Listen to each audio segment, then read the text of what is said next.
wwnl.org.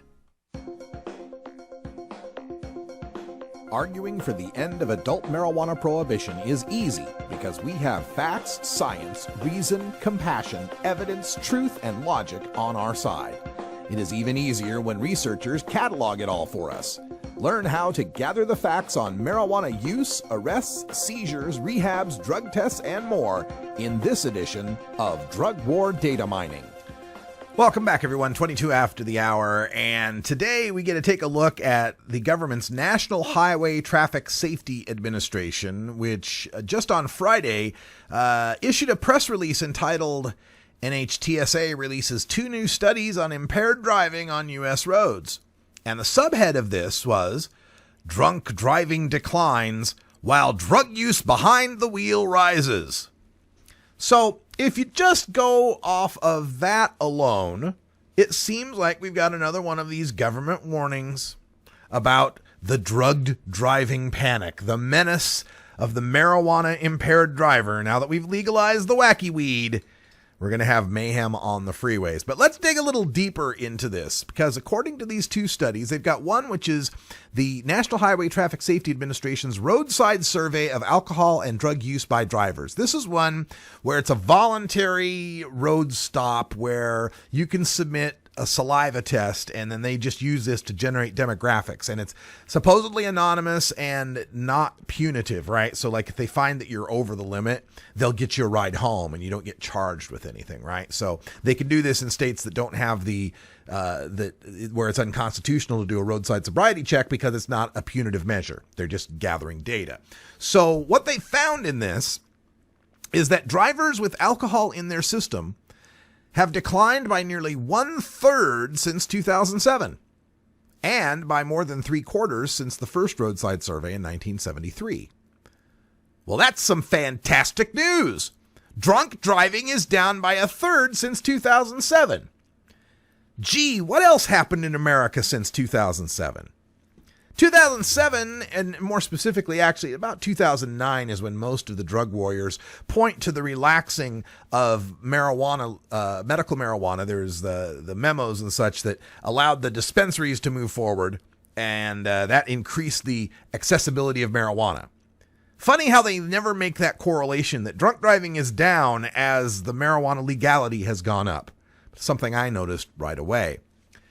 Now, they followed up on this by saying, the same survey found a large increase in the number of drivers using marijuana or other illegal drugs. In 2014, nearly 1 in 4 drivers tested positive for at least one drug that could affect safety. Here's a case of where you're telling the truth, but you're framing it in such a way to try to distort what's going on, to try to deflect, to try to confuse people. This is where they conflate all drugs together. Say 1 in 4 drivers tested positive for a drug. Yeah, but most of those people were testing positive for marijuana, and most of the reason they're testing positive for marijuana is because it stays in your system for so long. So this survey finding a large increase in the number of drivers who've used marijuana or other illegal drugs mostly means marijuana. Now, they try to whitewash this a little bit and try to make it seem as if that's something for huge concern. But there was another survey. Well, let me finish up some of the data on this one. According to the most recent version of this survey, 8% of drivers during weekend nighttime hours were found to have alcohol in their system, and just over 1% were found with 0.08 or higher breath alcohol content. That's 1% of the drivers out there, 1 out of 100, legally drunk behind the wheel.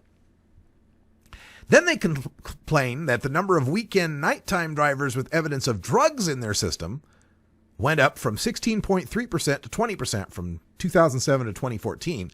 And the number of marijuana drivers with marijuana in their system, grew by nearly 50%.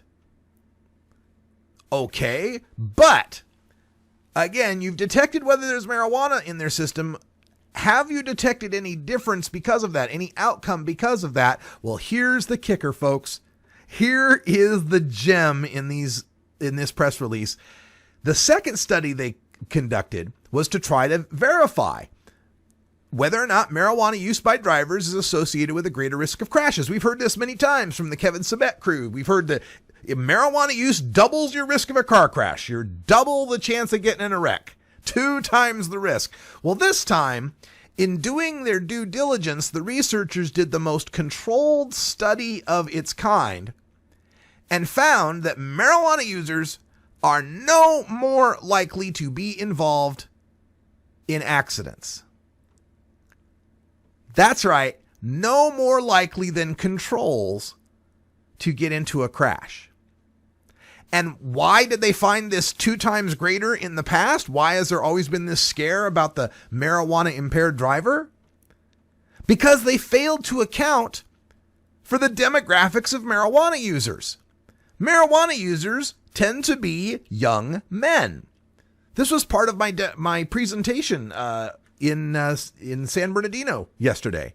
I pointed out that 2/3 of marijuana consumers are either male or under the age of 35. We tend to be young men. And guess who has the greatest risk of car crashes? Young men. Now, they go at great lengths in the official document here to not make that particular conclusion. But you'll find, in fact, John Thomas has already posted in our chat room, The Hill, the political blog up at Capitol Hill, has already reported on this. Reason.com has already reported on this. And the headlines making the news